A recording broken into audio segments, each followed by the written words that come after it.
It seems everyone has trouble sleeping or getting enough sleep at night. Part of that trouble is the body changing with daylight savings time. Our Sierra Shipley joins us live in studio. Sierra, why is it hard to adjust when we move forward an hour during daylight savings time? Well, we have that trouble adjusting is because our circadian rhythm is thrown off, and even though it's only an hour, that is still a significant amount of sleep lost. It usually takes only a week for our bodies to adjust, but if you feel like you still aren't getting the best sleep, you can follow some of these tips. Make sure you are in a dark, quiet, and cool room. These elements help the body relax and will fall asleep faster. A clean room is always better than a messy room, and if you wake up before the sun does, that can mess with your mind and it may be harder to wake up.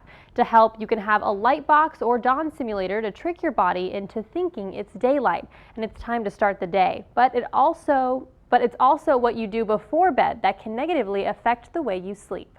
Caffeine and alcohol, evening exercise can delay your ability to fall asleep, and so you want to limit those as you approach that time change.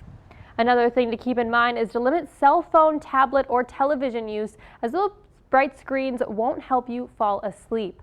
Now, there is also something in your body called the circadian rhythm, and what that is an internal clock that helps us stay in sync during the 24-hour days, sending signals to many parts of the body that affect things like digestion, body temperature, and much more.